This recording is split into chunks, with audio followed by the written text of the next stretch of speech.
Bueno, otra vez, buenas tardes, va de refil, buenos días y buenas noches. Bienvenidos a esta conferencia seminario, si podríamos llamarlo así, pero más bien es una conferencia sobre el tema que están viendo en la pantalla, la influencia de la sabiduría de Paracelso en el mundo moderno. Es un tema que hace tiempo tanto Enrique como yo lo hemos estado viendo, sobre todo él un poco más porque él ha estudiado homeopatía y está muy ligado a la homeopatía moderna, las aportaciones que hizo Paracelso hace varios siglos.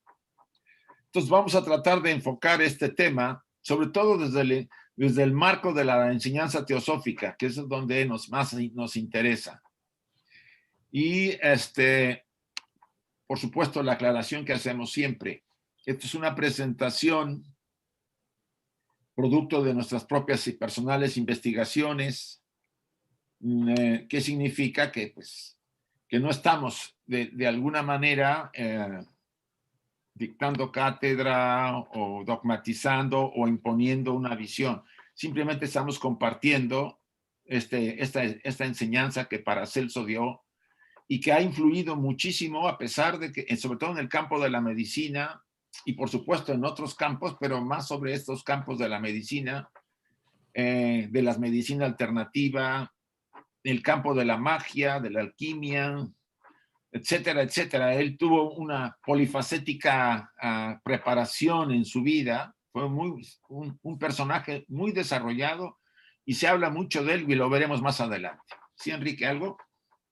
Sí, lo mismo que Paracelso estaba llamado a recuperar parte de lo que fue la medicina antigua, entonces le pusieron un padre extraordinario que lo estuvo formando muchísimo y luego tenía mucha gasolina, él tenía mucho ímpetu y estuvo ubicándose en los lugares donde pudo adquirir el conocimiento y luego se le revelaron las cosas que se le revelaron y pudo ser entonces un parteaguas o un regreso, un reformador del conocimiento médico en su tiempo. Pues sí, y empezamos con esta idea que ustedes pueden ver acá, está sacado de la doctrina secreta. Dice la señora Blavatsky, la materia es eterna, es el upadi, o sea, la base física para que la mente universal, infinita y una construya sobre ella sus ideaciones. Por lo tanto, los esoteristas mantienen que no hay materia inorgánica o muerta en la naturaleza. El ocultismo sabe y enseña esto desde tiempo inmemorial, desde el Manú y Hermes hasta Paracelso y sus sucesores.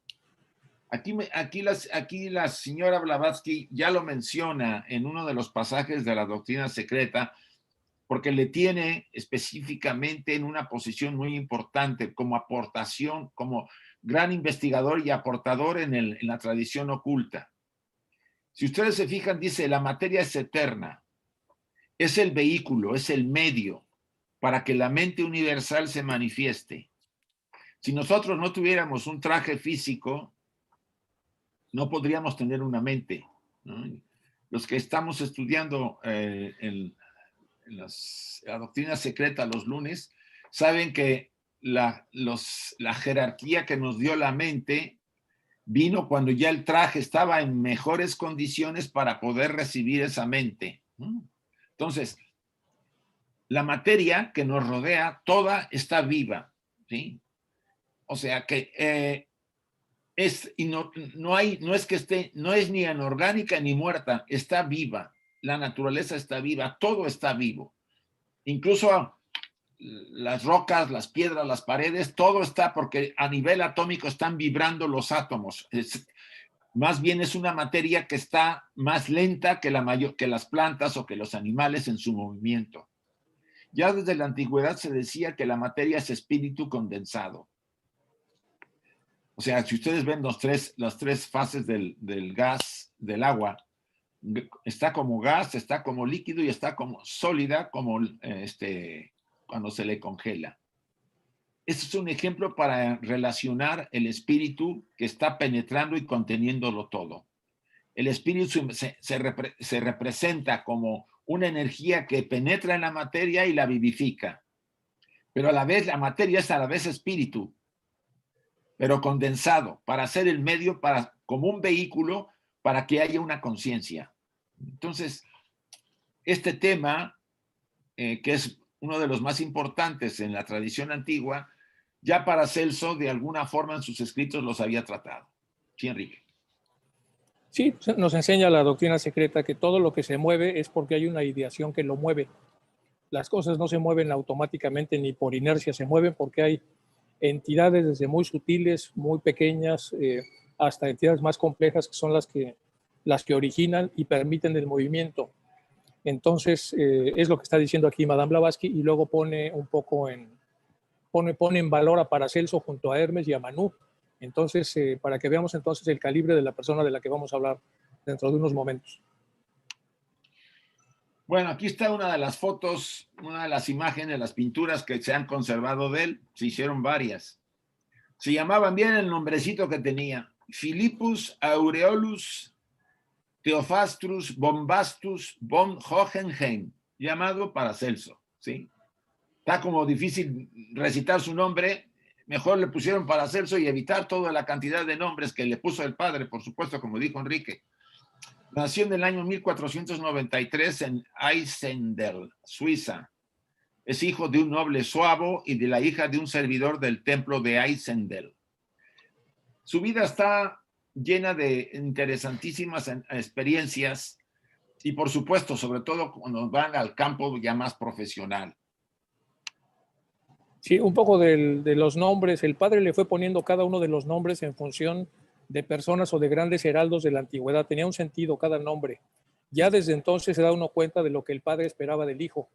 Ya simplemente por los nombres que le estaba poniendo y la enorme dedicación que puso en él, uno se da una idea más o menos de cómo viene esta alma a reformar todo. Una de las obras que ustedes pueden encontrar, incluso están en PDF, las pueden sacar en Google, es la Opera Omnium, ¿sí? Contiene el tratado médico, patológico y terapéuticos ocultos, las obras mágicas, filosóficas y cabalísticas, astrológicas y alquímicas, el tomo 2, y el tomo 3, anatomía y cirugía propiamente dichas. Esta es una de la cantidad de obras que escribió, pero esta como que contiene mucho de la esencia de su enseñanza. Es un libro de 1658 y vamos a decir que tuvo una gran difusión. Enrique, ¿quiere decir algo de esto? Sí, que observemos cómo va de lo médico, la patología y los tratamientos, y luego todo lo que es el ser humano, desde la magia, por así decirlo, lo manifestado, bueno, lo no visible desde el punto de vista físico, la filosofía, los cabalistas, la astrología, la alquimia, y luego ya baja a la anatomía y cirugía propiamente dicha. O sea, está hablando del hombre completo. Y aquí tú comentas unas claves, Enrique. Sí, como no, está lleno de pletórica de frases ocultas solo para los iniciados como él. Como saben, en la época de él no se podía decir todo porque le metían fósforo para quemarlo, entonces se decían algunas cosas, pero para poder mantener viva la enseñanza y se hablaba en claves. Entonces, la magia, el empleo de las fuerzas espirituales para la obtención de fenómenos visibles y tangibles es la finalidad, el uso bienhechor de la voluntad, el amor y la imaginación. Entonces, él como alquimista, de alguna manera bucea en las posibilidades que tiene el alquimista de salirse de la materia e ir a la parte previa de la materia, es decir, a la parte astral que pone la materia, y desde ahí ensayar cambios que puedan, a la hora de regresar a la materia, dar movimientos muy importantes. Por supuesto, él lo hizo desde el punto de vista de la medicina. Cómo transformar un padecimiento que está en el cuerpo físico, subirlo al astral, modificarlo en el astral y una vez modificado bajarlo al cuerpo físico en forma de remedio curativo.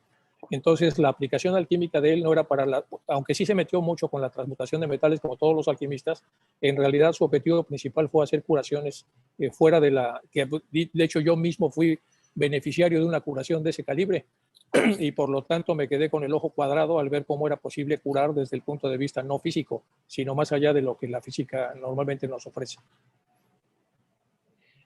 Vamos a centrar en el tema que, como comenta Enrique, se basó la materia de Paracelso, por lo menos en la creación del hombre.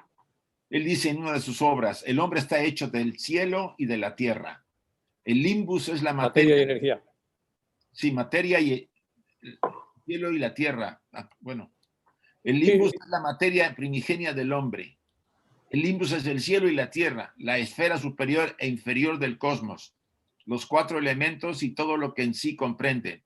Por esto es razonable equipararlo a un microcosmos. Él asumía que el ser humano era un microcosmos, que en nosotros existían todas las jerarquías, todos los dioses, estábamos habitados en un universo pequeño, pero que contenía todo. La ciencia ahora está muy cerca de hablar de que dentro de nosotros hay espacios inmensos cuando vamos a niveles atómicos, ¿sí? Entonces, estamos hablando de un hombre del siglo XV que ya hablaba de ciertos temas que ahora están abiertamente a través de la física y la física cuántica, son cada vez más aceptables. Sí, Enrique. sí, el cielo, vean ustedes las claves. Cielo, el hombre está hecho de cielo y tierra, es decir, de energía y materia. El limbus es la parte de la materia que hace que se toque con otra materia, es decir, todos los espacios a través de los cuales nosotros podemos tocarnos, aunque no podemos percatarnos con el cuerpo físico. El limbus o el limbo es cielo y la tierra, es decir, lo que con todo lo conecta, la esfera Sí. superior e inferior del cosmos. Los 4 elementos más el éter, que el éter es el limbus, es decir, el gran conector de toda la realidad. Nosotros como teósofos podemos interpretar lo que está diciendo ahí. Por supuesto, el que no tiene este tipo de conocimiento, pues lo lee y no le hace daño, simplemente lo ve, lo que está diciendo, pero el hecho de que lo escribiera en clave, ya lo hablamos, era porque no podía decirlo de otra manera. Es interesante aquí, por ejemplo, hacemos una comparación de la constitución del ser humano y ustedes se fijan la relación que está a la izquierda, que es la constitución que él desarrolló. Dice, la función del hombre de acuerdo a la Paracelso de la teosofía. Él le llamó primero al cuerpo, el corpus o cuerpo elemental, entre comillas, el limbus. La mumia o cuerpo etérico, el ebstrum, el cuerpo etérico, el cuerpo, el doble. El arceus, la esencia de la vida, el espíritu vitae en el hombre, o sea, prana. El adesh, el hombre interno o cuerpo mental. El aluej, el cuerpo espiritual o hombre nuevo. El espíritus, el espíritu universal, el astrum incorpore, el astro incorporado. Esto es muy interesante este punto. Esto está mencionado en el libro de Hartmann sobre Paracelso. Él tiene una obra y nos interesa mucho que ustedes puedan consultarlo. También lo pueden encontrar en internet, de la ciencia oculta en la medicina. Aquí te dejo a ti. Bueno, lo mismo que estaba diciendo Paracelso, pero vamos a meterle un poco de conocimiento teosófico. Como podemos ver ahí, tenemos entonces 4 grandes recipientes y en esos 4 grandes recipientes todos estamos fluyendo como seres humanos. Entonces, en el primer recipiente de hasta arriba tenemos el recipiente donde está lo espiritual, que sería entonces el mundo del Atma, el mundo átmico. Como sabemos, el mundo átmico se conecta con otro recipiente que es otro plano, que es el plano búdico. Y en el plano búdico ya estamos hablando de los primeros vestigios de madera que van a ponerse en contacto con lo que nosotros estamos tratando de explicar acá. Y este Budi tiene una relación o una conexión directa con Manas formando la tríada superior. Después tenemos otro plano que es el plano astral y en el plano astral tenemos entonces a la mente gravitatoria que es el pensador, abajo la mente inferior que opera a base de una materia más densa que la etérica que es la materia astral y arriba la mente superior que forma parte de la tríada y que opera a través de una energía que es mucho más sutil que la astral y que es la materia etérica. Abajo de la mente inferior tenemos el kama, que es decir, la fuente de deseos, y eso conecta con el último plano, que es el plano físico, que es donde estamos ustedes y nosotros, en donde estamos observando con nuestros sentidos físicos pues, toda la unidad de vida a través de la manifestación de la materia. Del otro lado de la parte astral tenemos a la fuente de energía, que es el prana, muy parecido a lo que estaba diciendo Paracelso. Abajo tenemos el linga sarira. El linga sarira es como el ribosoma, es decir, toma toda la información que viene de arriba, de la parte arquetípica, y la coloca abajo en el cuerpo físico, los ladrillos los coloca abajo para hacer la copia del modelo que está en el linga sarira y ese modelo a su vez viene del prototipo que viene de las partes más altas de la estructura. Mejor Este dilo es el como doble microcosmos. etérico para que lo pueda entender la gente. Bueno, el linga sarira, el doble etérico, que es la otra manera, el Doppangler que le dicen los alemanes. Y entonces nosotros, con esto nosotros tenemos ya lo que es un ser humano pues bastante complicado, tenemos bastantes cosas Como hemos visto en las clases de Isaac, cada una de estas cosas nos las dieron jerarquías diferentes, nos fueron dando cada una de esas jerarquías, nos fueron armando. Y si nos van armando, pues quiere decir que somos una estructura muy compleja, porque una cosa es observarlo en las clases de Isaac de los lunes, y otra cosa es ponerse a pensar que realmente somos eso, es decir, cerrar los ojos y tratar de buscar esos espacios, sabiendo que esos espacios están en nuestro interior. Es decir, buscar a nuestro Linkasarira, hablar con el Linkasarira, buscar a nuestro Prana, hablar con el Prana, y como hacían las antiguas tradiciones, incluso las tradiciones mistéricas, que era una especie de reconciliación. Primero tenemos la fotografía de lo que somos, luego nos reconciliamos con los elementos que tenemos, luego nos comunicamos con estos elementos y después aprendemos a utilizarlos. De todo esto, lo que se ve en la fase más baja, es decir, en el pregrado, en lo que sería la primaria de la evolución, pues lo vemos en el cuerpo físico. O sea, todos arrancamos viéndonos en el cuerpo físico y ya es nuestro destino tratar de integrar las partes de arriba. Del otro lado tenemos la imagen que nos da Blavatsky en las últimas charlas que dio en 1889, en donde pone otra vez Atma con el huevo áureo, que sería más o menos el plano áurico, y el AE quiere decir el auric egg, que es el huevo áureo. Luego tenemos los demás principios donde se mezcla lo etérico con lo astral, que es Buddhi, Manas, Kama, Manas, Prana y el Linga Sarira. Y luego se tuerce todo esto y viene y brota hacia este plano, que es el plano físico, el cuerpo. O sea, es más o menos lo que tratamos de poner en el otro esquema, pero desde el punto de vista de cómo lo explicó Blavatsky, que es muy simple, pero además muy esquemático y muy bien, muy fácil de entender. El hombre está destinado a ser un humano y no un animal. Esto es muy interesante declaración de Paracelso. Y como ser humano tiene que vivir el espíritu de vida inmortal que poseemos todos y deshacerse del espíritu animal. Viene la referencia en la obra en la que se sacó. Los misterios del templo interior no son accesibles para el vulgo y los profanos. Aquí se está refiriendo él como un iniciado, porque todo ser puede darse cuenta tan solo de lo que corresponde a su propia naturaleza. Para penetrar en el dominio de la verdad se requiere una alma verdadera. Por alma verdadera, él puede interpretarse por una alma desarrollada, una alma madura, un alma que ha ido trabajándose para poder realmente tener acceso a ese dominio de la verdad. Un animal, que es la parte inferior nuestra, no puede darse cuenta sino del lado animal de la existencia. Esta declaración tiene muchas repercusiones, sobre todo en toda la enseñanza, y en su época las tuvo, y por eso lo perseguían, y él trataba de viajar a muchos lugares para evitar los peligros. ¿Por qué? Porque la Inquisición, sobre todo la Inquisición, estaba tras todos aquellos que se salían de ese marco que se había impuesto muy reducido, y Paracelso era el ejemplo máximo de que rompía todos los modelos que existían en ese momento. Entonces dice, un animal solamente se va a dar cuenta de la existencia como animal. Si nosotros vivimos como un animal, que es el que come, duerme y hace el sexo y no pasa de eso, solamente viviremos en ese nivel.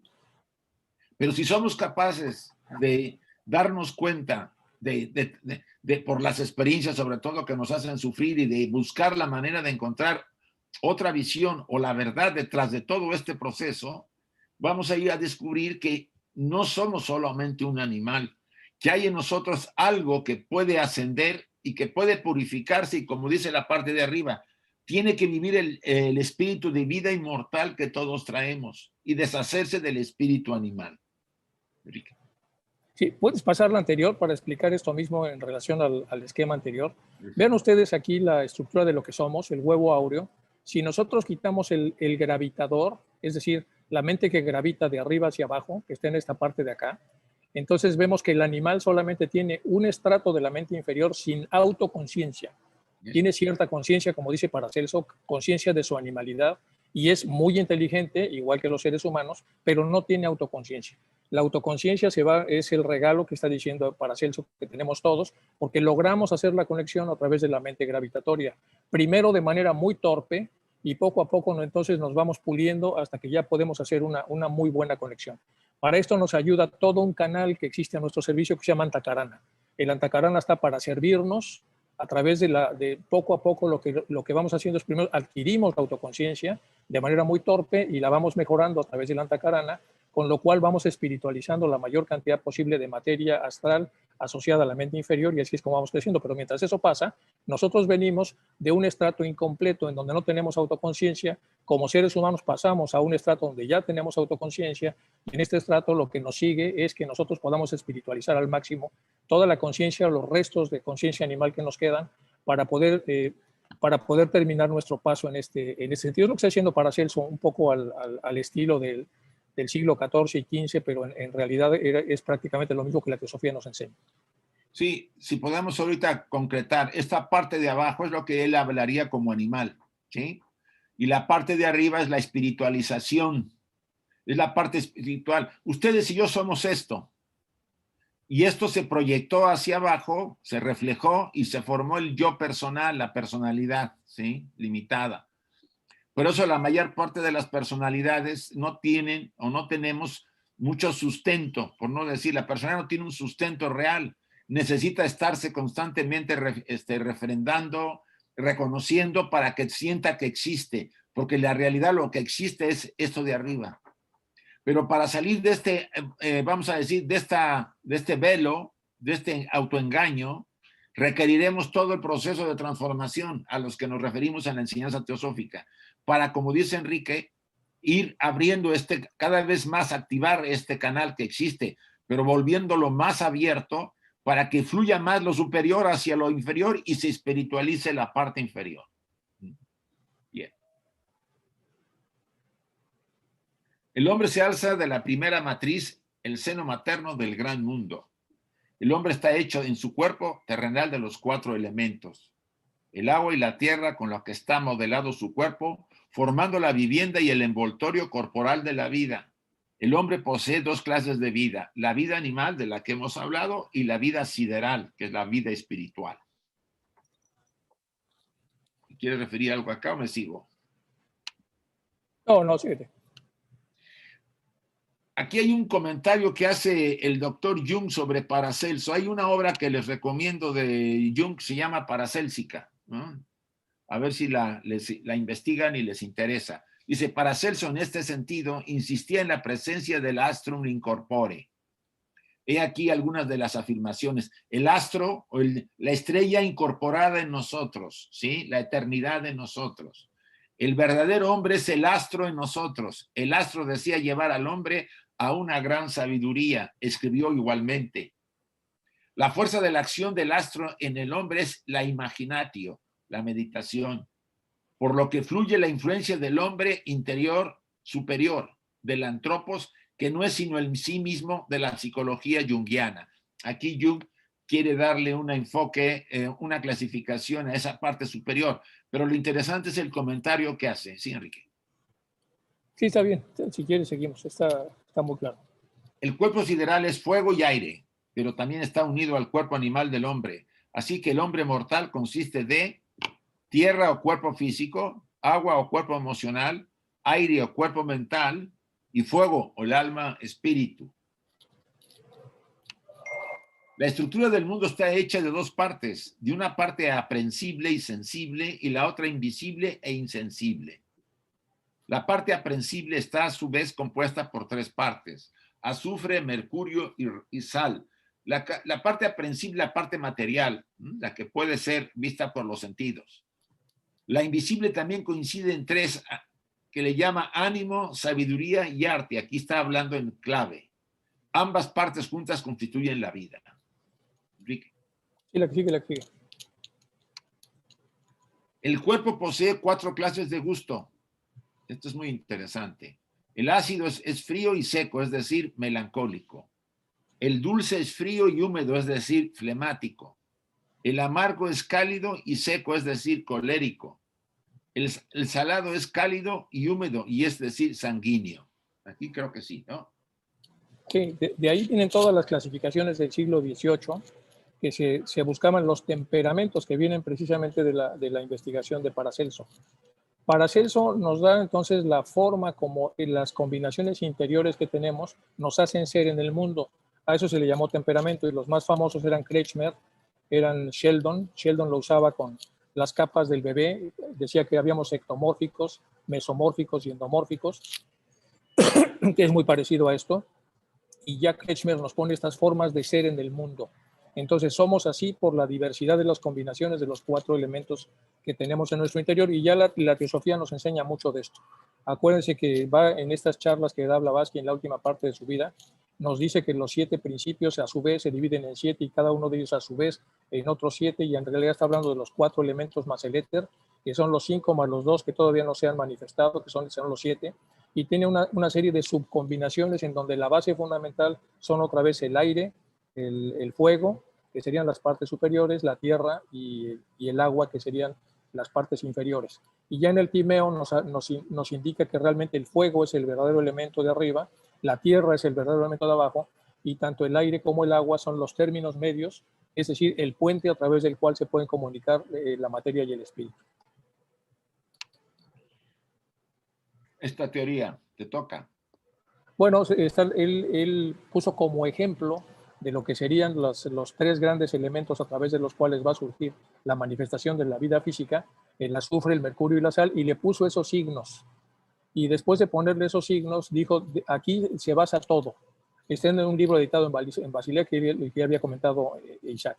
La sal es un álcali, el azufre es un aceite y el mercurio es un licor, es lo que estaba comentando. Entonces, al mezclarlos todos, perdón, Isaac, nos da entonces esa imagen que tenemos ahí. Este es el hombre completo a través de sus elementos. Está mezclando lo que es el azufre en la parte central, luego se mezcla lo que es la sal y luego el mercurio en la parte de arriba. Él lo ubica dentro de lo que son las formas físicas visibles que podemos tener nosotros en un cuerpo humano. Es decir, tenemos cosas alcalinas o ácidas, tenemos cosas aceitosas y tenemos cosas en forma de licor, y ahí pone al mercurio. Obviamente la base fundamental, tanto en la homeopatía como en otras medicinas alternativas, la base fundamental son los medicamentos que cubren mayor cantidad de síntomas, y curiosamente son estos. El mercurio se usa para revivir cadáveres, es muy poderoso y muy profundo.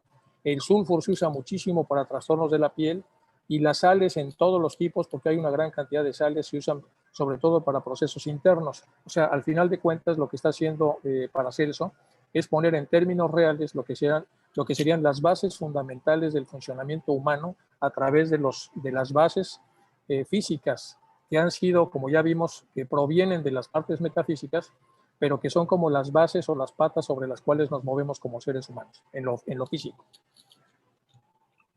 El hombre está dividido en sí mismo, efectivamente, en el cuerpo del globo y el cuerpo de los sentidos. Esto es, en un cuerpo visible, palpable, y un cuerpo invisible, impalpable. O en otras palabras, en un cuerpo elemental de los 3 principios, sal, azufre, mercurio, y un cuerpo estelar, lo que acaba de decir Enrique. Por lo que se refiere al cuerpo del hombre, es meramente carne y sangre. Él está aquí, se refiere a la parte física. Aquello que es impalpable en él se llama espíritu. Así, el hombre está formado de carne, sangre y espíritu. Además, la carne y la sangre no son el hombre, sino el espíritu que existe en él en sí mismo. Aquí ya nos da, él está parafraseando a lo que después la teosofía, que ya desde antes la gran tradición comentaba, nosotros somos verdaderamente un espíritu, vamos a decir, aprisionado en un traje de carne. O sea, estamos en una prisión que fue primero inconsciente y después con la autoconciencia, poco a poco, vamos dándonos cuenta de que no es realmente la casa donde vivimos. O sea, este plano físico donde la gente piensa que es aquí lo único que hay, es en realidad un plano de paso. ¿Qué quiere decir de paso? Es como si nosotros hubiéramos hecho un viaje a un país determinado para aprender X cantidad de lecciones que nos ayudarían a formarnos. Y después regresaríamos aquí a nuestro verdadero hogar. Y eso es más o menos una analogía. Nuestro verdadero hogar no pertenece a esta tierra, pertenece a las estrellas, como tanto se ha repetido. Y hemos venido acá temporalmente, aunque venimos constantemente de diferente manera, a tomar lecciones que no hemos acabado de comprender y de superar. Ese proceso hace que el hombre en muchas ocasiones vamos a decir, se descontrole, pierda la orientación y como ahorita me vino a la cabeza la historia de Pinocho, ¿se acuerdan? Pinocho se pierde con sus amigos cuando empezaba a moverse y se va con ellos y le pasan un montón de peripecias, o sea, nos hemos perdido en nuestro proceso y de repente empieza a haber cambios tan profundos y tan dramáticos que nos vuelve a traer nuevamente al camino al que teníamos que seguir. Pasan vidas hasta que pronto nos damos cuenta cuál es nuestro sentido y propósito. Y de alguna forma, Paracelso lo refiere en toda su obra. Entonces uno pareciera que estudiaba teosofía cuando uno ve las obras de este personaje. Sí, Enrique. Sí, el espíritu está sujeto a las estrellas, el cuerpo está sujeto al espíritu. Más adelante él nos relaciona las partes internas del hombre con los 7 planetas sagrados, que también ya lo vimos en teosofía. Incluso ve cómo las combinaciones de los regidores de estos planetas van a hacer que nosotros seamos o más temerosos, o más aguerridos, o más voluntariosos, o más orientados al desarrollo, porque también dice que la Tierra no puede ver más arriba de lo que es Tierra. Es decir, el cerebro físico no puede concebir el espíritu, salvo que pida un puente a través del cual el cerebro pueda salir de sí mismo como para poder contemplar la parte superior. Solo lo podemos hacer a través del puente. Y esto es uno de los grandes misterios. Es decir, tenemos que salir del cerebro físico si realmente queremos imaginarnos las partes metafísicas. Si no, va a ser una bonita clase nada más, donde vemos ahí una serie de cosas que dicen que tenemos adentro, pero podemos creérnosla o no, pero realmente no contactamos con esa esencia. Entonces, para poder salir de ahí, necesitamos proyectarnos hacia arriba. Y la proyección hacia arriba tiene sus dice Paracelso, tiene sus deberes. Y los deberes es desaturarnos de materia y empezar a trabajar con nuestros pensamientos, los pensamientos similares a de lo que hay arriba, y con eso la proyección sube y entonces podemos concebir o podemos experimentar lo superior. Más o menos, muy parecido a lo que dice la teosofía, muy, muy, muy parecido. Dice, nadie ve lo que está oculto en él, sino lo que sus obras ponen de manifiesto. Claro. Por eso, por eso pon atención a tu jardín interior y escúchate a ti mismo para que puedas aprender lo que nadie puede enseñar. Está hablando del autoconocimiento, la autovigilancia, la autoobservación que tanto Krishnamurti insiste que hagamos. Los pensamientos crean un nuevo cielo, un nuevo firmamento, una nueva fuente de energía de la que fluyen nuevas artes. Esto también lo recalca no solamente las tradiciones como los tibetanos y otras escuelas, los herméticos, los caldeos, los judíos, la cábala, etcétera, que nos hablan de la importancia de la mente y de la posición que tiene nuestro crecimiento y desarrollo. Dice, así que hay 2 influencias en el hombre. Una de la luz del firmamento, de ella forman parte sabiduría, arte y razón, las estrellas, las jerarquías superiores. La segunda influencia proviene de la materia, de ella forma parte la concupiscencia, la comida, la bebida y todo lo que afecta a la carne y la sangre. Aquí ya está claramente en una de sus obras definiendo nuestra naturaleza.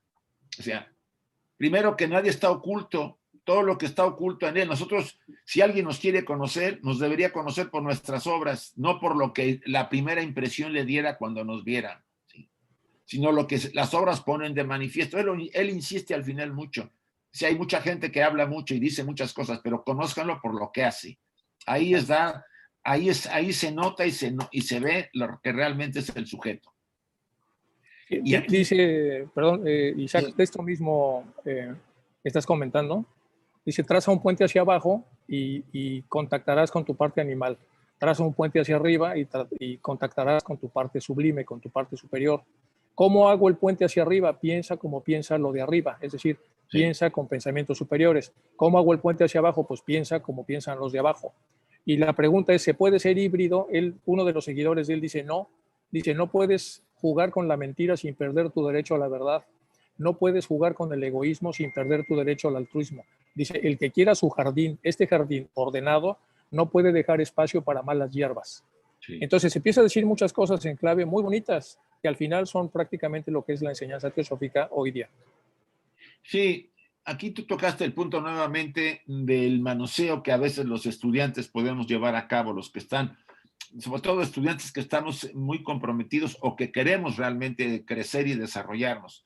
A veces creemos que podemos hacer ese caminito, pero seguir manoseando cosas así como, bueno, una mentirilla, dos, tres, no va a pasar nada, total, me he quitado de decir tantas que decía.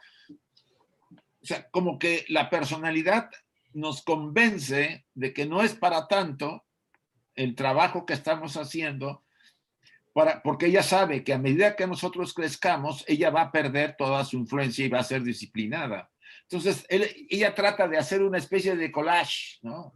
Bueno, ya está en lo espiritual, pero todavía justifica que haga ciertas cosas muy materiales, muy de que, pues a mí, pues, la ambición es normal, sin ambición no buscarías incluso ser espiritual. Pues la ambición, desde ese punto de vista material, nos bloquea muchísimo. Y así como eso, muchos de nosotros no somos muy conscientes, o si lo somos, lo dejamos. Decimos, bueno, pues no soy perfecto, no tengo que llegar a tratar de superar todo esto porque no puedo hacerlo en una vida, y lo que ustedes quieran. Los justificantes van a surgir, pero es claro, como dice Enrique, no puede haber un espacio que le dejemos a eso.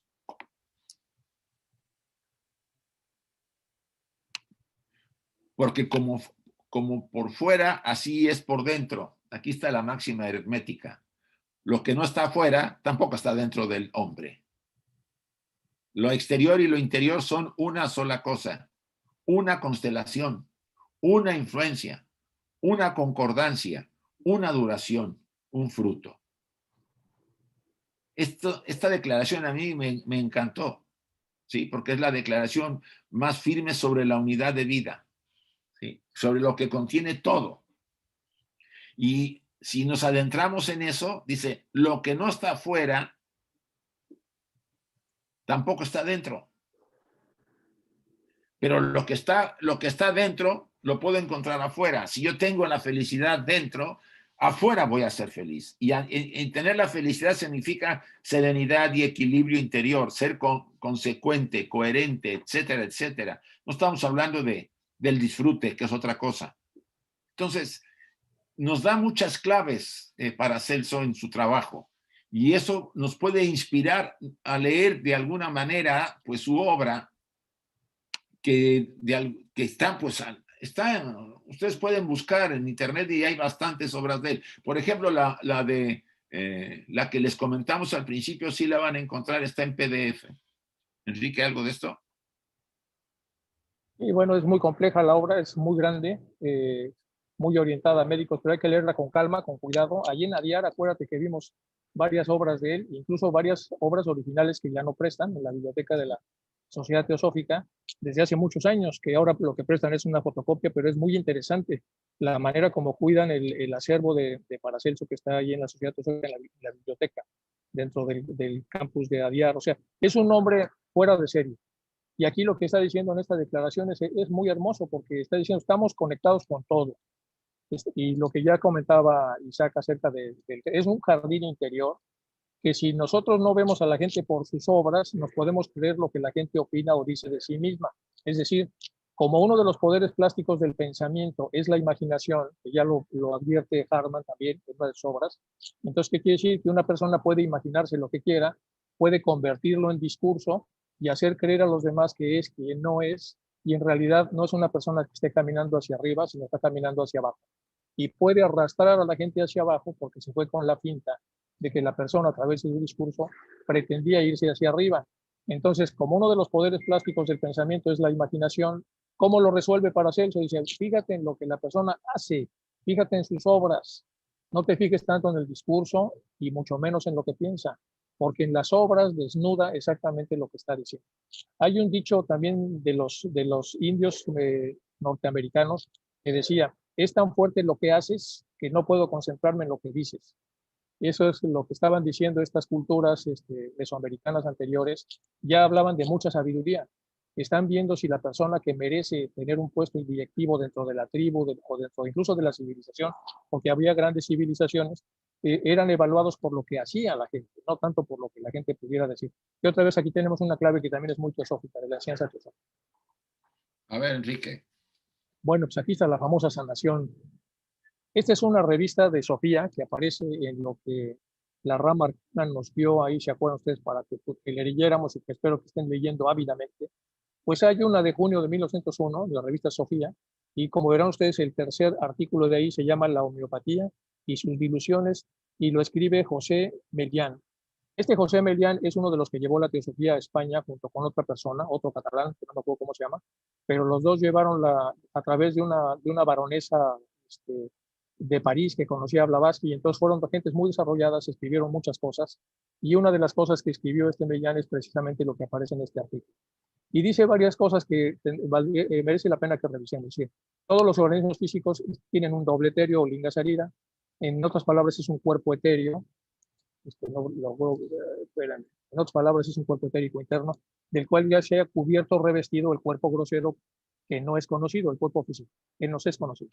El doble etérico es la reproducción exacta, partícula por partícula, molécula por molécula, del cuerpo denso del cual se haya revestido. Es decir, nuestro cuerpo en el linga sarira o en el doble etérico tiene los mismos átomos que acá, solo son átomos etéricos invisibles, es decir, átomos astrales. Y estos átomos, por eso forman la copia de lo que somos en el plano físico. Somos una vil y vulgar copia, lo que está diciendo aquí este artículo. Entonces, estamos revestidos, esto que somos aquí físicamente es el revestimiento de lo que realmente somos, que es aquello, es decir, el cuerpo metafísico o el cuerpo del doble etérico. El verdadero cuerpo donde residen y actúan las fuerzas dinámicas, al paso que el denso no es más que un recubrimiento de este y por consiguiente de importancia secundaria. Por eso cuando tomamos remedios de la medicina convencional, de la medicina alópata, cuando tenemos un dolor de cabeza, el dolor de cabeza tiene su fuente en la cabeza metafísica, por así decirlo, es decir, en el cerebro astral.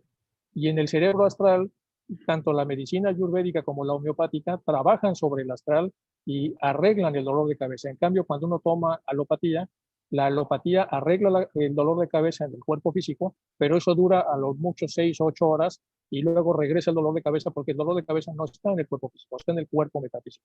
Por lo tanto, se necesitan entonces dosis sucesivas y además con toda la toxicidad que puede implicar algunos de los medicamentos que se toman. Aquí vamos a entrar un poco en el famoso lío entre la medicina alopática y la medicina homeopática, pero bueno, es por el tipo de conferencia que estamos hablando, porque este es uno de los grandes precursores de la medicina que trabaja sobre el astral y no sobre el cuerpo físico. Bueno, comprendiendo se puede ver que por lógica y consecuencia, que siendo los cuerpos densos una resultante de sus dobles etéricos, pues obviamente lo lógico es tratar de curar los dobles etéricos. Ahora, ¿por qué se enferma uno? Pues porque los desequilibrios lo producen nuestra copia, es decir, nosotros los de afuera, a través de lo que pensamos, decimos, hacemos, a través del egoísmo, a través de las cosas, de las complicaciones, o si lo vemos budistamente, de las mental afflictions que dicen, es decir, de todas las cosas en las que nos preocupamos. Todo eso produce entonces un desorden que afecta al cuerpo astral. Y una vez enfermo el cuerpo astral, lo dejamos fastidiado. En la noche, a través de los sueños, se medio arregla un poco para volver otra vez a fastidiarlo durante el resto del día. Y por eso dice acá la diversidad de cuerpos que la naturaleza presenta en sus tres reinos, tanto el físico, mineral y vegetal o animal, no es propiedad de ellos, sino propiedad de sus dobles etéricos. Es decir, tanto los minerales tienen sus dobles etéricos, o sea, todo lo que existe en la unidad de vida tiene su doble etérico. Y por lo tanto tiene las características de fuerza, color, forma que cada cuerpo distingue y que no pertenecen a la materia grosera. Y también esto muestra una evolución que él en sus libros más profundos explica un poco acerca de cómo los átomos se van creciendo dentro de la parte mineral, después de la vegetal, después del animal, y luego nosotros como el animal más desarrollado desde el punto de vista de la conexión que tenemos de autoconciencia, llegamos a lo que sería el culmen, a través de lo cual ya podemos pasar a la parte metafísica por el contacto que se hace a través de la autoconciencia. Bueno, la que sigue, Chakis. Bueno, todas las fuerzas dinámicas tienen como vehículo al éter, quien es el puente encargado de transmitirla a la materia, propiamente dicha. Si se retira el éter, se retira la fuerza, es decir, la energía. El éter es el agente en sus estados sutiles y agente o instrumento o vehículo en sus estados más densos. Aquí entra un poco de complejidad de lo que él está explicando. El éter es lo que pega todo, también lo dice la doctrina teosófica. Entonces, para que la materia y el espíritu se tocan, necesitan un agente, un puente, porque todo el universo está hecho a base de puentes. Entonces, en ese sentido, el éter puede ser o un agente, pero también puede ser un instrumento. Y aquí tenemos entonces la estrella, en donde tenemos los 4 elementos más el éter, que serían los 5. Arriba tenemos el éter, simbolizado, como ven ustedes, como una rueda de carreta. Luego tenemos el agua, que es un cono invertido, el fuego, que es un cono superior, lo que sea la tierra, que es un cono con una raya, y el cono va hacia abajo, y el aire, que es el que está hacia arriba, y entonces mezclados todos los signos, con esos signos podemos entender de lo que estamos hechos los seres humanos y cómo nos movemos. La goma que nos pega entonces es la parte etérica, en cuanto vemos al éter como un instrumento. Aquí podríamos aclarar que lo que él llama éter es el akasha, que también El akasha. el akasha, que es que la materia astral es parte de la akasha, pero es la parte burda de la akasha. Así Lo que él le llamó éter, que en su momento y en su época así se le llegó a denominar, porque el término no, porque akasha es de un término sánscrito, ¿sí? Astral es, vamos a decir que era una mezcla, pero que no estaba muy ubicado todavía. Pero el éter era lo que en esa época se le denominaba la akasha. El akasha es lo que impregna todo, es la materia de todo lo que está alrededor y lo que permite la vida, de alguna forma. Sí, sí, por eso, Isaac, ves, por eso decía que tenía 2 acepciones. sí. La acepción normal como elemento de la naturaleza y la acepción como goma que pega todo, que sería de la casa. No sabemos por qué lo puso así, pero puede haber sido incluso por las discusiones que tenía con los activistas de su época, que en un momento dado lo prevenían a no meterse tanto con las doctrinas que él también, de las que también bebía, sea como fuere, lo aclara diciendo que hay 2 maneras de ver al éter, como que está diciendo son 2 cosas, aunque le llamemos éter, que es lo que estaba aclarando Isaac. Lo que está aclarando es que el otro éter es lo que nosotros conocemos como casa. Esto es. La influencia del sabido de causa de la que si el éter rodea todos los cuerpos. Bueno, aquí es donde empieza lo interesante del éter este. Dice, causa análisis el hecho de que si el éter rodea todos los cuerpos para transmitirles fuerza, ¿por qué algunos son mejores conductores que otros en el plano físico? Le preguntaban en su época. Dice, la respuesta es porque hay una fuerza intermolecular y un éter intraatómico. El éter intraatómico es la casa, el que es el responsable de que todo se mueva, pero también hay un éter intermolecular, es decir, junto a un alambre de cobre hay una especie como de salchicha que lo rodea, y es en esa salchicha energética, magnética, por donde realmente corre la corriente eléctrica y no tanto por el cobre. El doble etérico del alambre es el verdadero conductor de la electricidad, es lo que está diciendo aquí Paracelso. Y entonces, ¿qué quiere decir? Si nosotros cortamos una pierna, por eso sí está el síndrome del miembro fantasma, la persona sigue teniendo comezón en la pierna que ya no tiene, porque sigue habiendo todavía la proyección de esa pierna desde el punto de vista de la salchicha energética, si se le puede llamar así, en donde está realmente todavía el astral de la pierna completa. Dice, en la muerte, el principio vital y el doble abandonan su copia vehículo, que también ya lo hemos visto en teosofía. Entonces, una vez rota la unión, el cuerpo físico se descompone en partículas cada vez menores hasta que se desintegran tanto el doble etérico como el cuerpo físico, siendo el primero el cuerpo físico. También habla Paracelso de cómo podemos explicar el que a veces podamos resucitar a una persona desde el punto de vista alquimista. Lo que dice él es que tarda todavía un tiempo el cuerpo en desvincularse tanto del doble etérico como del prana. Y si nosotros, cuando la desvinculación no ha ocurrido, hacemos o tratamos de revivir al cuerpo físico, mientras la conexión está todavía presente, un cuerpo físico podría, en teoría, revivirse. Esta parte no la desarrolla mucho Paracelso, pero sí que la comenta. Ahora, si ha pasado demasiado tiempo y se rompe el cordón de plata que conocemos, ya no es posible regresar entonces al cuerpo físico la vida. Pero si lo aplicamos a los órganos y sistemas que hace la homeopatía, entonces quiere decir que casi cualquier trastorno que un ser humano tenga, si no ha roto la unión, digamos, el microcordón de este órgano o este sistema con el centro de vida del sujeto, todavía podría repararse lo que teóricamente es incurable. Pero si ya pasó demasiado tiempo y este cordón ya se ha roto, ya no se puede. Lo que hay que dar es un remedio paliativo porque no es posible ya la reconstrucción. Se decía desde 1500, esta verdad que todavía en la actualidad vemos con los grandes homeópatas. Bueno, el éter tiene 4 niveles que van en orden ascendente, del cuarto al primero, ya lo hemos visto en teosofía, ¿se acuerdan? Que está el éter, y luego viene hasta el éter propiamente dicho que pone Blavatsky, y abajo el superetérico, ¿se acuerdan? Lo divide en 4. Luego tenemos el vegetal, que es hierba, arbusto, árbol, el animal, microbio, insecto, animal y hombre. Los minerales utilizan al éter cuarto, de abajo hacia arriba.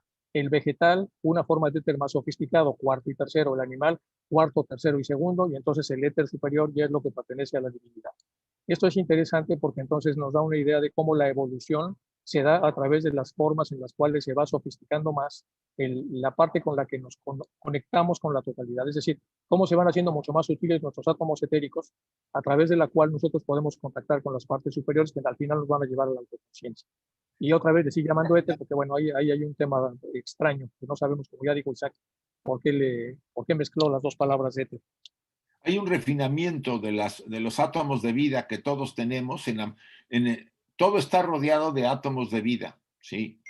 Los árboles lo tienen, las piedras, la atmósfera, el aire, el oxígeno, todo tiene átomos de vida y son posibles vidas a desarrollarse.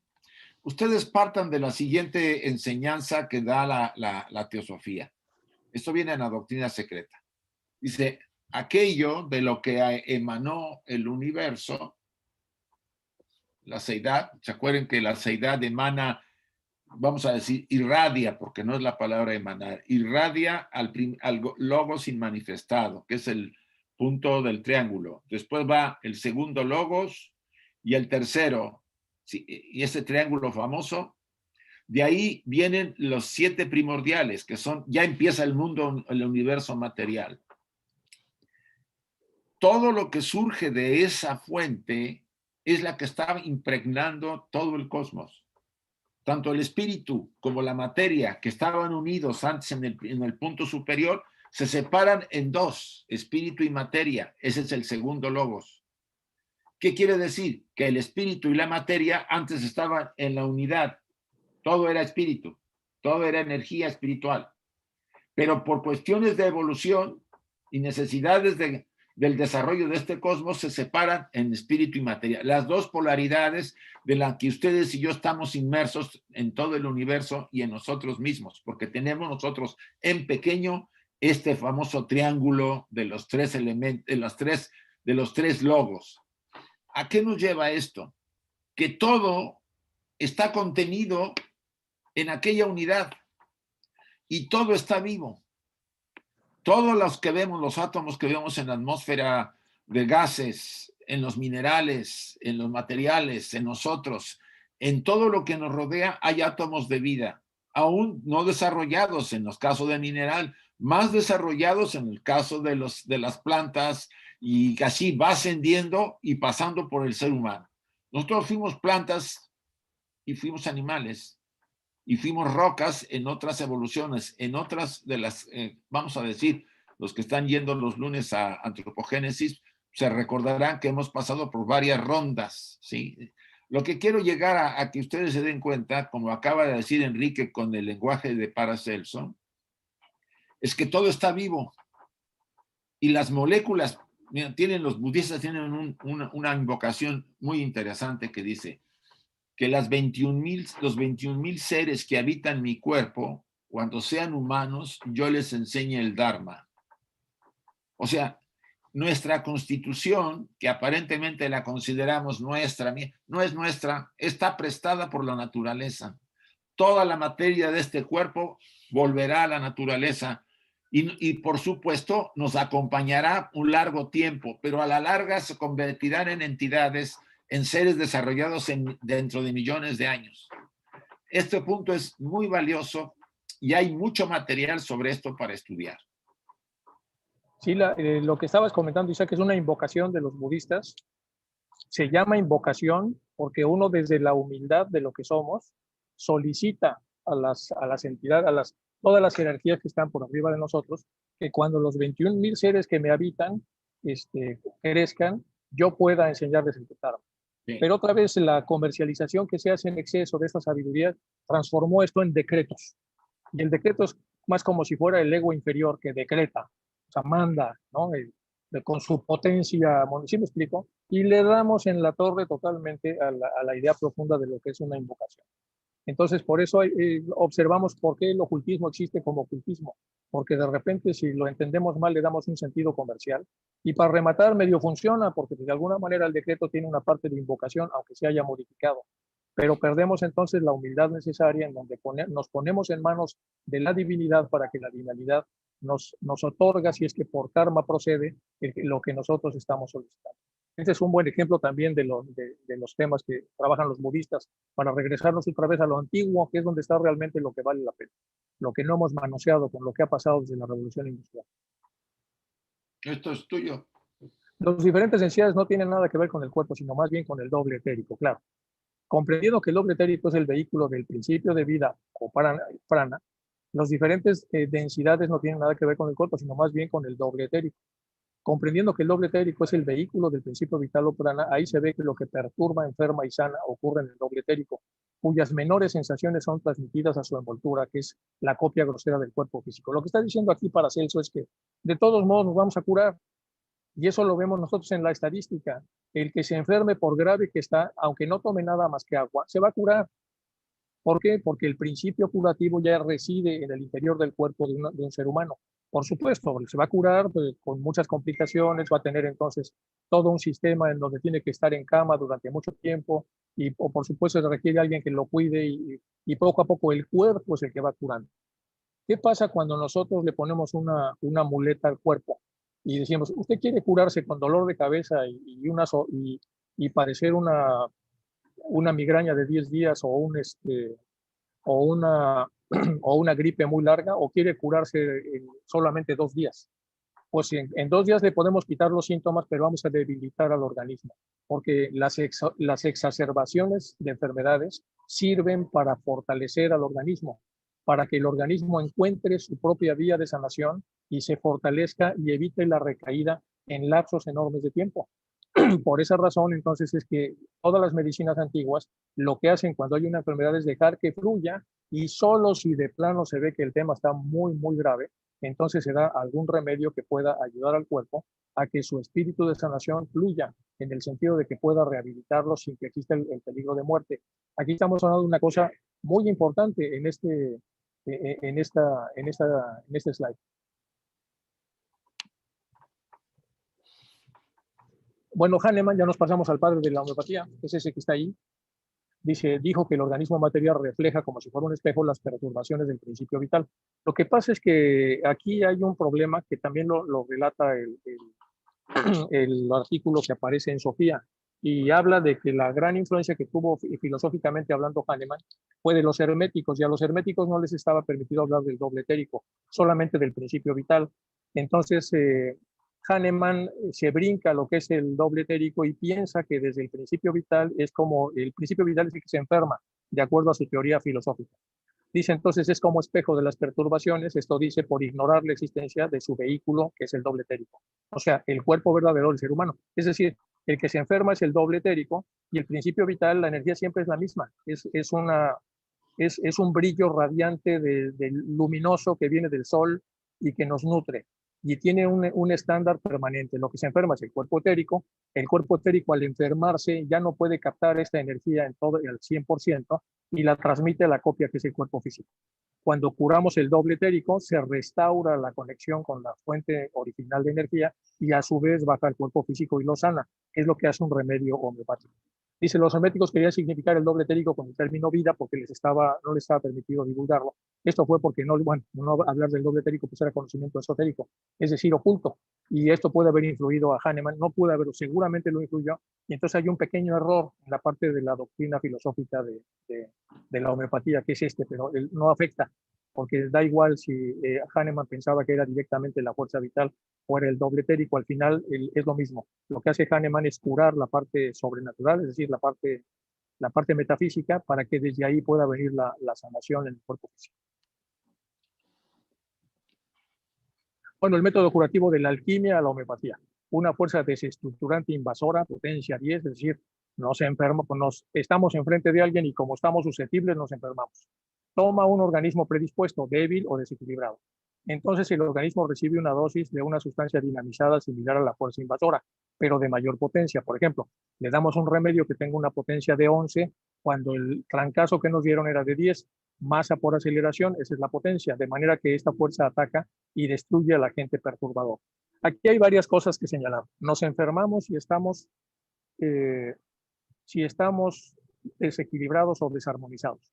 Si estamos armonizados, no nos enfermamos. Las potencias interiores del cuerpo evitan que una persona se enferma cuando la persona está en máximo equilibrio. ¿Qué nos desequilibra? Pues el miedo, la ambición, el temor, el pavor, el pánico, la zozobra, la preocupación, en general todas las cosas que vienen de la mente y que generan un problema de energía entre la parte del pensamiento, del habla y de la conducta, y la persona en esas condiciones es rápidamente atacada por una bacteria o lo que fuera, y entonces desarrollamos una enfermedad. No hace falta que en cada remedio dinamizado se detecte la base material. ¿Qué es lo que descubrió Hahnemann?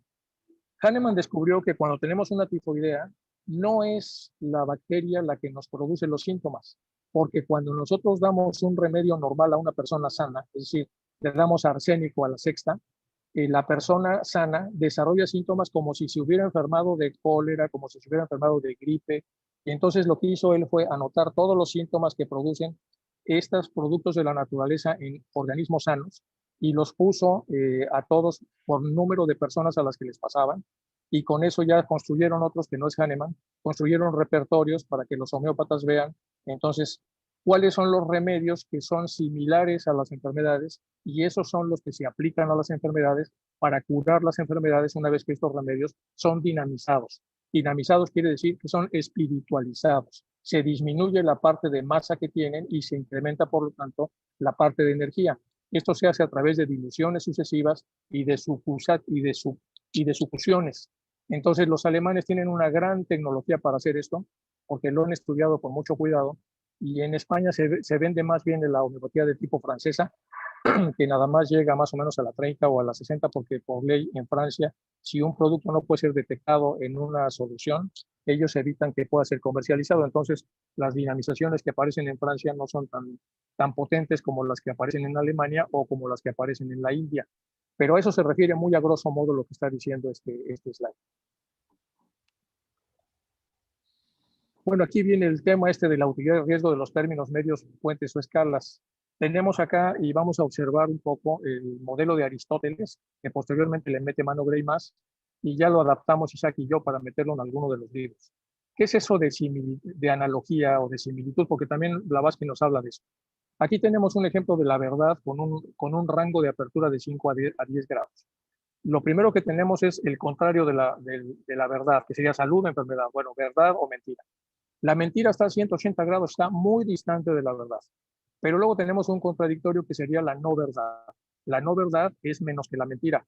¿Por qué es no verdad? Porque la mentira es 180 grados, la no verdad 135. El complementario es la no mentira. La no mentira está más cerca de la verdad que la no verdad, que a su vez está más cerca que la mentira. Y después tenemos al análogo, que sería, por ejemplo, la claridad. Entonces, el Big Clear, que dicen los norteamericanos, el Big Clear sería a solo 45 grados de la verdad. Y entonces entra en este radio de lo que sería ya el análogo. Entonces, la medicina homeopática trabaja a través de análogos, de analogías, es decir, de productos que sean similares a lo que es el padecimiento, y después se incrementa la potencia a manera de que sea superior a la potencia del medicamento, se trabaja en el astral y desde el astral se arregla la enfermedad. Y se cura de una manera que parece milagrosa, pero en realidad lo que sigue es este tipo de principios. Entonces, este sistema lo podemos usar también en la parte teosófica para nosotros también lo que estamos pensando. Si nosotros podemos analizar lo que estamos pensando y lo que queremos pensar son cosas veraces, entonces podemos meterlas a este sistema para ver si lo que realmente estamos pensando va del lado de la verdad, de la mentira, de la no verdad, de la no mentira, de lo que sería la claridad o de lo que sería una parte análoga dentro del rango de 5 grados, es decir, nunca podemos tener dos puntos idénticos dentro del espacio-tiempo, pero sí podemos tenerlos dentro del ángulo de abertura de 5 grados, algo muy parecido, es decir, a 2 grados del grado cero. Y si está a 2 grados, pues es prácticamente idéntico, es análogo, y si fuera homeopatía nos va a curar, y si fuera pensamiento, lo que vamos a hacer es que vamos necesariamente a desarrollarnos interiormente. Cuando hagamos un análisis de nuestros pensamientos, vamos a encontrar rápidamente qué fue lo que pensamos y qué tan lejos está de lo que nosotros queremos. Y esa es la manera de cuidar nuestro jardín, el estar examinándonos a través de un método. Este es uno de los mejores métodos para poder hacer el examen, que viene pues, de alguna manera también de Paracelso.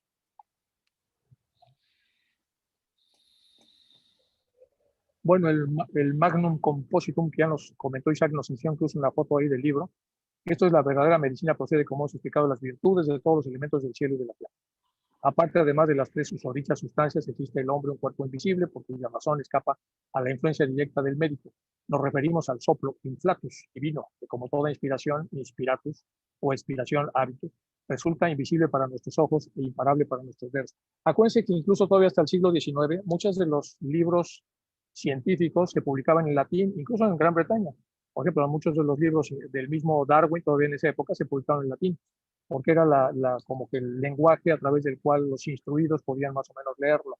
Y aparte les ayudaba a no ser tan perejidos, no ser tan descritos como herejes.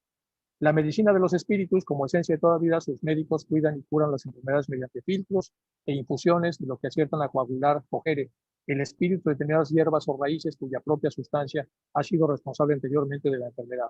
Este es el similia similibus curentur, que utiliza la homeopatía y que ya utilizaba Paracelso. De hecho, él le llama así porque eso viene desde Aristóteles, el que estaba ahí consultando ¿cómo se llama? El padre de la medicina, se me fue ahorita el Dios. nombre. No, el que curaba allí, que vivió 100 años, que fue un médico impresionantemente desarrollado, que hace el juramento, Hipócrates. Hipócrates, sí. Vamos a Hipócrates. Los enfermos que se consumen de estas dolencias pueden curar gracias al espíritu de esas hierbas, según el arte que se expresa en los libros de esta secta, de la que forman parte gran cantidad de médicos famosos, como Hipócrates. Ahí venía el famoso Hipócrates. Entonces, lo que hace Hahnemann es un gran compilador de todo esto. Lo que hace es llevar a la práctica los efectos que tienen este tipo de productos minerales, vegetales, humanos, en los cuerpos sanos, y ve cómo se dibujan enfermedades idénticas a las enfermedades que todos padecemos, y después lo que hace es dar estas esencias para curarlas a través de similares. Muy a grosso modo es lo que hace la homeopatía. El orden del universo es tal que los movimientos y las configuraciones del cielo están sincrónicamente correlacionados con los movimientos y las configuraciones de los asuntos humanos, de un modo que las hace inteligibles y significativos para la mente humana. Aquí ya Paracelso nos habla desde el enfoque de la astrología, o sea, de la astrología, porque él le da a los planetas, a los 7 planetas sagrados, las potencias que influyen en el ser humano, al Sol y por supuesto a toda la estructura de estrellas que nos rodea a la galaxia. Los arquetipos son esquemas profundos del funcionamiento psíquico, las raíces del alma que condicionan nuestra visión de nosotros mismos y del mundo. Arquetipos y dioses están en similitud. O sea, nosotros poseemos toda la jerarquía, porque fuimos formados por ellos, poseemos la jerarquía que está gobernando el sistema solar, o sea, los 7 planetas sagrados, incluyendo al Sol como principal.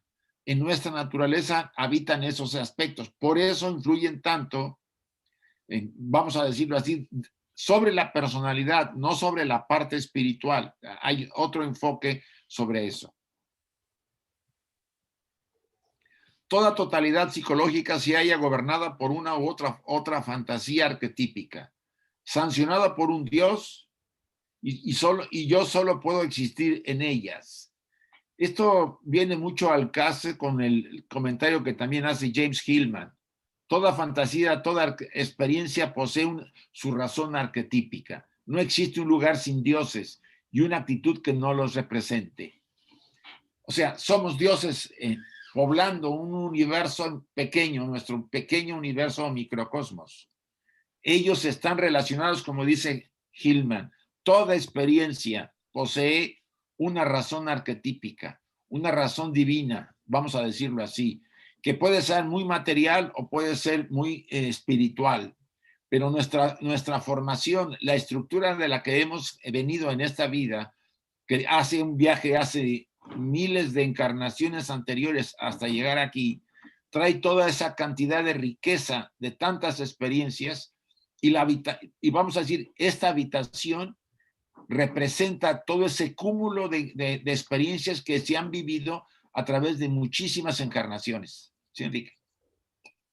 Sí, por ejemplo, volviendo bueno, Hillman es una persona que admiramos mucho, es todo un poeta del ocultismo, es tiene contenido y tiene un arte especial para expresar las cosas que expresa, es muy fino para escribir y también se lo recomendamos ampliamente.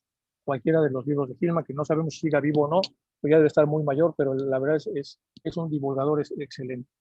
No, en relación a los planetas sagrados, habla Paracelso de detalles de cómo se ve en el comportamiento. Por ejemplo, en Venus ubica al tema de Atma y en Mercurio está la mente y en Marte está el Kama. Entonces habla de cómo hay un equilibrio en un ser humano y cómo según lo que el ser humano vaya decidiendo, por ejemplo, se va más hacia Marte, la influencia de Marte se, se, se potencializa y la persona se desequilibra desde el punto de vista de Kama y al desequilibrarse se hace propenso a una enfermedad. La enfermedad lo manda a la lona un rato y cuando regresa de la enfermedad vuelve otra vez a tener un equilibrio. Por eso es que las enfermedades tienen una función reequilibrante desde el punto de vista de cierta profundidad. Cuando nosotros las quitamos o las inhibimos o las suprimimos con medicamentos que pueden romper estos ciclos, probablemente regresamos a una salud, entre comillas, a la gente, pero evitamos el ciclo necesario de reequilibrio que significa la propia enfermedad, con lo cual le hacemos mucho daño a la persona. Eso era nada más que quería yo agregarlo en relación a los planetas, cómo los va vinculando él a las formas de parecer. Nosotros los hombres tenemos un cielo y este está también en cada uno de nosotros en toda su plenitud, lo que hemos hablado. Tenemos ese cosmos, ese cielo en nosotros, él le llamaba cielo. En cuanto un hijo es concebido, recibe su propio cielo, ¿sí? Podríamos interpretar el cielo sobre todo con esa cantidad de experiencias de vidas que hemos tenido, podríamos llamarles khandas, quizá, yo más bien viene la experiencia de madurez del alma que está en nosotros, de haber viajado hace miles de vidas y ha llegado hasta este momento dándonos cierta característica muy particular. Así pues, según se encuentre la bóveda estelar, así se inculcará el cielo interior del hombre. Del cielo solo viene la sabiduría, arte y razón. Cuando él habla de cielo, no solamente no habla del cielo físico, habla de los cielos, de los planos sutiles, donde habitan las jerarquías, desde las más materiales hasta las más espirituales o sin vehículo, como le llaman las arrupas.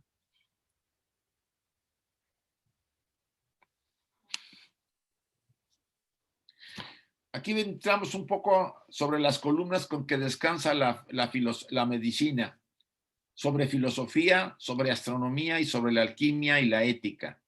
Dice, esto es una declaración interesante, cosa que hoy tendríamos muchos problemas con los médicos.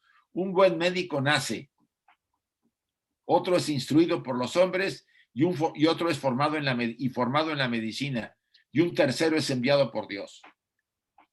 Para Paracelso, los verdaderos médicos eran los que nacían.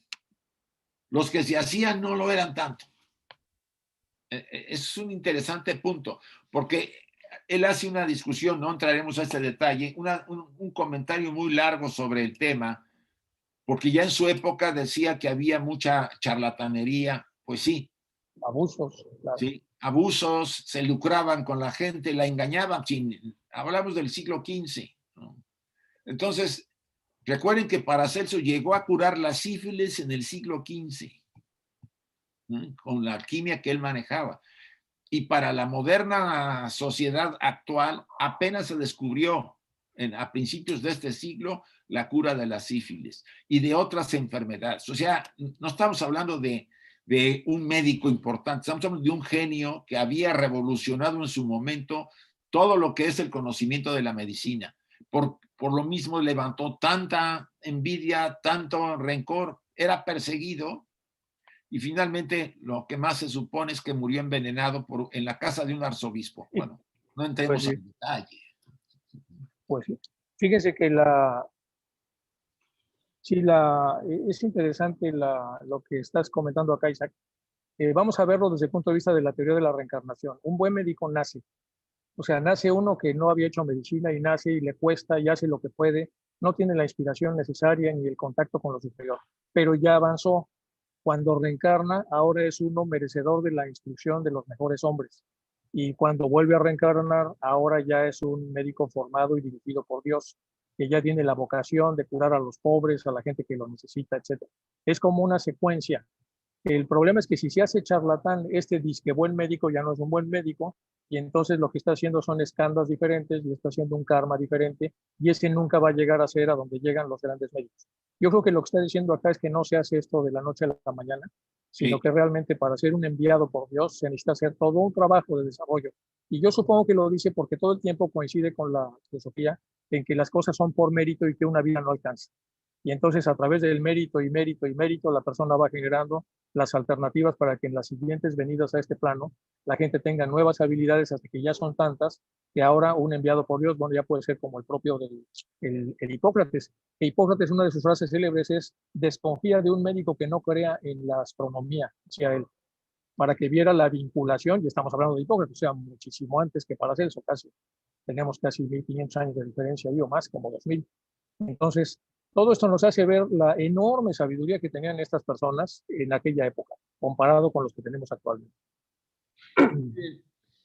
Ya llevamos una hora y media y probablemente era más o menos el tiempo que queríamos tener, pero ahí tenemos mucho material para entrar, sobre todo la botanogenia, que muestra los principios cosmogónicos cuyos gérmenes en acción producen en la naturaleza el reino que nos ocupa. Viene la fisiología del vegetal, que estudia las fuerzas vitales que en su constante evolución constituyen su alimento y desarrollo, y la fisiognosia vegetal es la ciencia de las correspondencias astrales, o sea, a qué astros astrales, a qué astros corresponden los vegetales, qué influencia reciben, etcétera, etcétera. Es un tema que nos puede llevar, si lo queremos ver, un relato muy largo. Y yo me estoy preguntando si ya llegamos a un momento en que el tiempo que nos hemos propuesto, que era una hora y media, ya se está cumpliendo. Probablemente podríamos más bien abrirlo para las preguntas que deseen hacer los presentes en la conferencia y permitir quizá con sus preguntas ahondar más en algún tema. ¿Vale?